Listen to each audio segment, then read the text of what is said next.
2025년의 겨울입니다. 창밖의 공기는 제법 차가운데요. 세상은 그 어느 때보다 뜨거운 변화의 한가운데를 지나고 있는 것 같습니다. 백악관의 주인이 바뀌고 새로운 정책들이 쉴 새 없이 쏟아져 나오지만 어쩌면 세상의 판도를 진짜로 바꾸는 거대한 힘은 우리가 주목하는 정치의 중심이 아닌 다른 곳에서 움직이고 있는지도 모르겠습니다. 전 세계 기술 패권의 미래가 워싱턴의 그 시끄러운 논쟁이 아니라 저 멀리 시애틀과 샌프란시스코 사이에서 벌어지는 아주 조용한 전쟁에 의해서 결정되고 있으니까요. 어쩌면 지금부터 제가 들려드릴 이 이야기가 우리에게도 그리 낯설지 않은 풍경일 수 있습니다. 처음에는 세상 모든 걸 다 내어줄 것처럼 서로에게 완복했던 파트너가 있었는데 어느 순간부터 서서히 돌아서는 이야기. 한때는 정말 같은 꿈을 꾸면서 세상을 바꿀 수 있을 것만 같았던 그 눈부신 관계가 결국엔 차갑게 식어버리는 그런 이야기 말이죠. 우리 주변에서 종종 벌어지는 이런 일들이 지금 전 세계 기술 산업의 가장 깊은 심장부에서 그 누구도 상상하지 못했던 거대한 규모로 펼쳐지고 있습니다. 여기 보시는 것처럼 불과 얼마 전까지만 해도 마이크로소프트와 오픈 AI는 정말 완벽한 한 쌍이었습니다.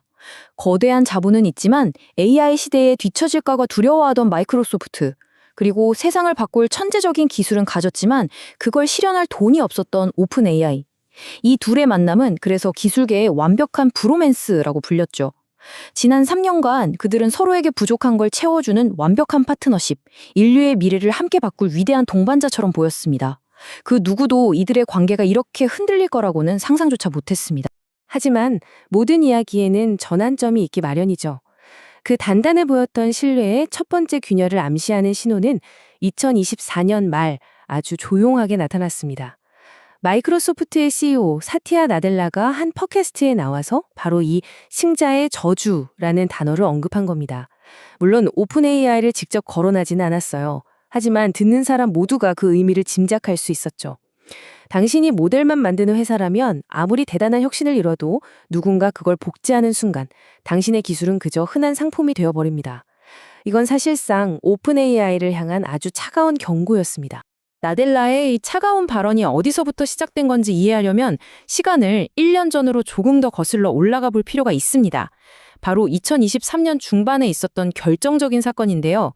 당시 경쟁사인 구글의 추격에 마음이 급해진 마이크로소프트가 아직 완전히 완성되지도 않은 GPT-4를 자신들의 검색 엔진 빙에 서둘러서 통합해버린 겁니다. 아마 많은 분들이 이 사건을 기억하실 거예요. 갑자기 빙챗이 이용자들에게 사랑을 고백하거나 핵무기 발사 암호를 알려달라고 조르는 등 기괴하고 섬뜩하기까지 한 답변들을 쏟아내서 세상을 떠들썩하게 만들었던 바로 그 사건 말입니다. 이 일에 오픈 AI의 샘 알트먼은 크게 분노했다고 전해집니다. 아직 미완성인 기술을 이렇게 세상에 내보내면 브랜드의 신뢰도에 치명적일 수 있다는 항의였죠. 하지만 거액을 투자한 마이크로소프트의 반응은 아주 냉담했습니다. 우리 돈으로 하는 사업이니 우리 마음대로 한다는 식이었죠. 바로 이 순간 사티아 나델라는 아주 중요한 깨달음을 얻었다고 분석가들은 말합니다. 우리가 통제할 수 없는 이 단 하나의 모델에 우리 회사의 미래 전부를 거는 것은 너무나도 위험한 도박이구나 라는 깨달음 말입니다. 그리고 이 깨달음의 순간부터 이야기는 조용히 방향을 틀기 시작합니다. 마이크로소프트는 더 이상 오픈 AI와의 전면적인 파트너십을 외치지 않았어요. 그 대신에 아주 조용하고 치밀하고 또 계산된 오픈 AI 지우기 계획에 착수합니다. 오픈 AI라는 단 하나의 바구니에 모든 달걀을 담는 대신에 다른 여러 개의 바구니를 준비하기 시작한 거죠. 이건 단순히 생각의 변화가 아니었습니다. 즉각적인 행동으로 이어졌죠. 2024년까지만 해도 전 세계 데이터 센터 물량의 60%를 그야말로 싹쓸이하던 마이크로소프트가 2025년에는 그 비중을 25%까지 급격하게 줄여버렸습니다.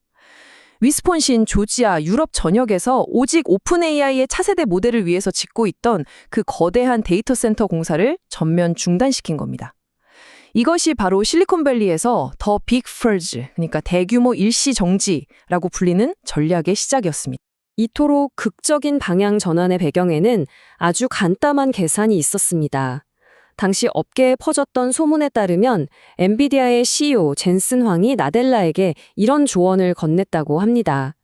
AI 칩은 2년마다 급격하게 발전하는데 10년 이상을 내다봐야 하는 거대한 데이터 센터를 단 하나의 모델만을 위해서 짓는 건 비즈니스적으로 자살행위나 다름없습니다. 이 말엔 마이크로소프트의 전략을 근본부터 뒤흔들었습니다. 결국 마이크로소프트는 오픈 AI만을 위한 안식처를 짓는 대신 모든 AI 모델을 위한 거대한 플랫폼, 다시 말해 임대주가 되기로 결심합니다. 그리고 그들은 오픈 AI의 경쟁사인 인플렉션 AI와 구글 딥마인드의 핵심 인재들을 영입해서 자체 모델을 개발하기 시작했죠. 오픈 AI의 입장에서 생각해보면 평생 살게 해주겠다던 집주인이 갑자기 우리 집 공사를 멈추고 그 자리에 다른 세입자들을 들이기 시작한 셈입니다. 이 새로운 전략의 핵심에는 나델라가 최근 가장 자주 사용하는 단어가 있습니다. 바로 대체 가능성, 영어로는 fungibility입니다. 여기 그의 말처럼 AI 모델을 더 이상 특별한 기술이 아니라 전기나 수도처럼 언제든지 다른 걸로 갈아 끼울 수 있는 평범한 상품으로 본다는 뜻이죠. 그는 최근 실적 발표회에서 이 단어를 무려 8번이나 반복해서 언급했습니다. 이건 투자자들과 오픈 AI 모두에게 보내는 아주 명확한 메시지였습니다. 이 대체 가능성이라는 개념이 현실에서 얼마나 냉정하게 적용되었는지 보여주는 대표적인 사례가 바로 개발자들의 필수 도구인 GitHub 코파일럿입니다. 원래 이 서비스는 100% 오픈 AI의 모델로만 구동됐거든요.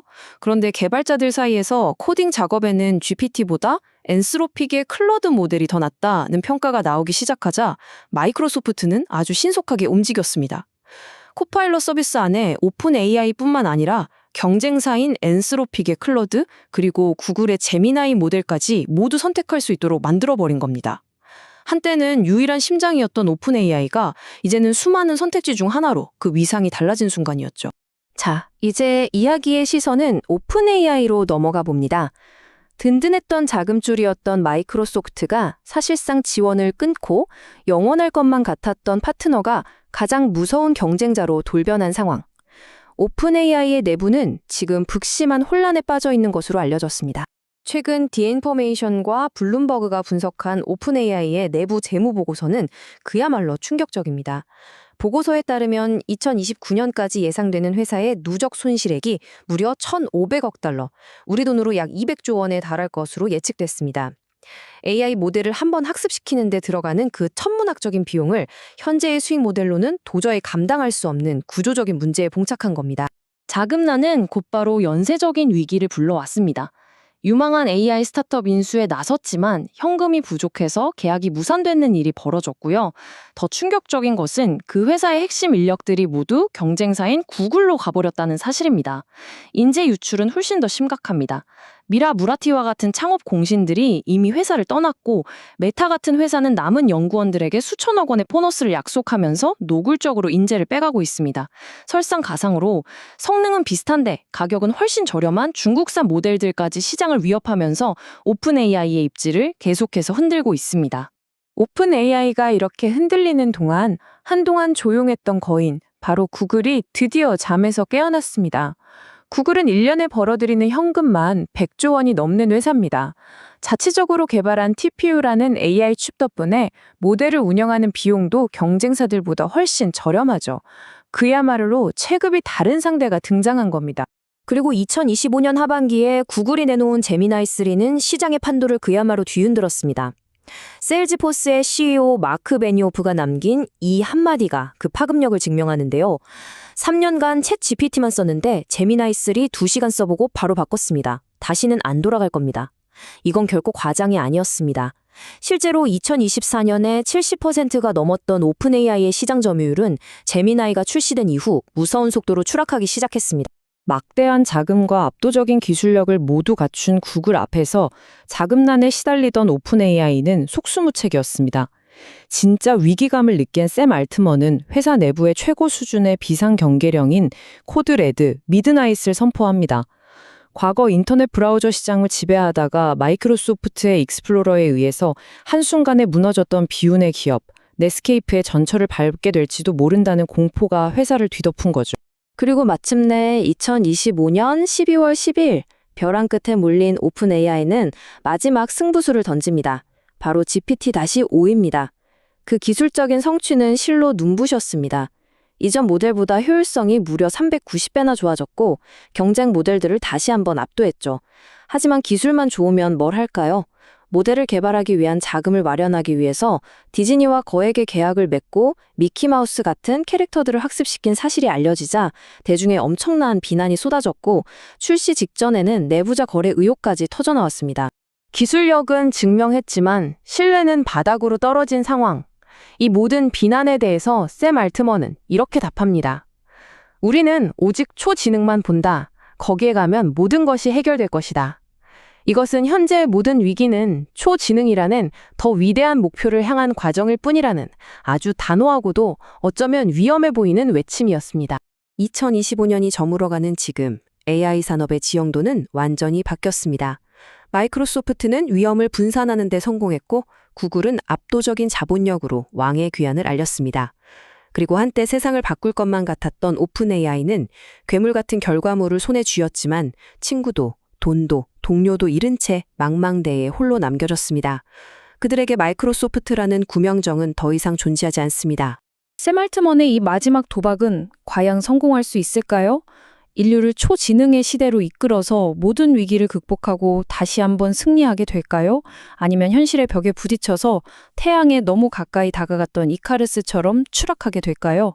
이 흐름을 지켜보면서 이것이 과연 한 천재의 위대한 도전인지 아니면 그저 무모한 욕망에 관한 이야기인지 한 번쯤 생각해 볼 문제일지도 모르겠습니다.